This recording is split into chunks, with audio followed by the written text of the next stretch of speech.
Hello everyone, this is Erik, the Asian movie enthusiast, and this is my review of The Naked Director, a Japanese television series from 2019. It's 8 episodes long, with each episode being approximately 40 to 50 minutes in length each. Now, on the verge of losing his job in 1980 Sapporo, Toru Muranishi finally finds his knack selling English encyclopedias after learning from a superior and senior salesman. Unfortunately, things go bad at his company and in his personal life, so he partners up with Toshi, a peddler of audio recordings featuring unsuspecting couples having sex at a hotel, and utilizes his salesman skills to help Toshi in, a certain career path here. So these men decide to start selling pornographic magazines and open up their own chain of bookstores throughout Hokkaido, but soon transition to making adult movies. So our lead actor here is Takayuki Yamada, who I've always enjoyed watching. The first time I saw him was in Train Man from way back in 2005, which is a pretty neat romance flick. And I remember him being pretty cool in those Crow's Zero films that came out in the late 2000s. But he's been in some other good stuff over the years, like 13 Assassins, Krars, A Love Story, Bakuman, and the criminally underseen film The Letter from 2006. And Yamada has screen presence and charisma that goes a long way. But he's also got a little bit of range as well. I mean, if you compare his roles from Train Man to The Naked Director, you could barely recognize this guy. Now, unlike Train Man, however, he does not play a particularly likable or deep character in The Naked Director. One flashback they have early on shows that he had a rough childhood with a father who abused his mother. But that's pretty basic stuff that we've seen a million times before in television and movies. So this guy really does not have that complex of a backstory, really. Outside of maybe the first episode where you see him do a legitimate salesman job, and you see how his life kind of goes wrong during those first few episodes. But in terms of character complexity, there's not a whole lot going on here. The good thing, though, is that you do get a feel for him, personality-wise. So he comes off as like an intense and driven man who's willing to even break the law to achieve success. But you still feel like rooting for him at times because he's played with gusto by Takayuki Yamada, a very likable actor. And he keeps getting screwed over by this like shady businessman played by Ryo Ishibashi from Audition. And this shady businessman has a lot of powerful connections who do everything they can to like stifle Yamada's character's financial development. So that kind of gives you a little bit of a relatability to this character because he wants to succeed and he just keeps getting blocked. In fact, most of the interest in this series lies in its story and conflicts. The business side of things is actually pretty engaging, especially given the country of origin. I have not seen many Japanese films with stories that revolve around the adult film industry from that country.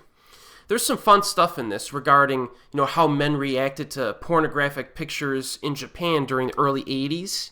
Because apparently, and I actually did not know this, they were forced to censor the genitals of women models, even in pictures, way back in the 80s. So the guys would try various methods to like erase the censored body parts, or I guess uncover the censored body parts on the pictures, which is pretty fun. Most of the porn shoots in this film are softcore porn shoots, or at least they're supposed to be, based on the characters. You'll see what I'm talking about if you watch this, which is actually pretty interesting because you see how those particular shoots work. Also, our protagonist tries to take advantage of the black market of uncensored pics and videos in Japan, which is a risk in its own right because it's illegal and it could get him in trouble with authorities. So not only is he dealing with this shady businessman, but he's got to avoid the authorities as well when he's doing some shady stuff himself. There's actually a scuffle with the cops during the house arrest sequence that's actually pretty fun to watch.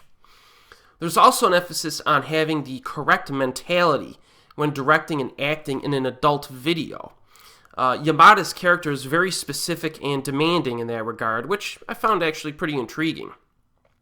So I guess he has a certain, I don't want to say morality, but a certain standard. Like, our main character here might not be the most likable guy, but he's got a certain standard, and he wants to make the best movies that he can, right? However, the most interesting character of this show is the very attractive college girl played by Misato Morita, who has only done a handful of stuff. She's a pretty young actress.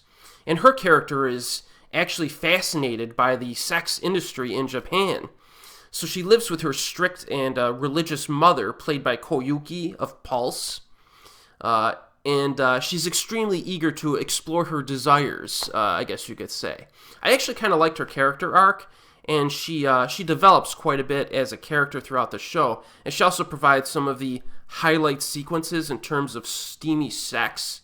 So yes, the Naked Director has a lot of nudity and sex, some of which is actually fairly graphic. So it's obviously, if you're not into that type of thing, or that type of thing bothers you, you should skip this J-drama entirely. I even feel weird calling it a J-drama, because this is not something you see in J-dramas. But it's a Netflix production, right? So it gives them the opportunity to be a little bit more R-rated here. I found the sexual content to be almost like an integral part of the story, since this is about a director-producer of pornography. So it kind of just made sense to have it there. And it actually provided an element that, as I said, we do not see much in J-dramas. Now, Eiichi Uchida was also part of this creative process, most likely as a co-writer, I think he was credited as in the credits. If you've seen some of Uchida's films that he directed, stuff like Love and Other Cults, Low Life Love, stuff like that, you can sense a bit of his influence in The Naked Director and how it's presented in kind of a down-to-earth fashion. It's not very, flashy.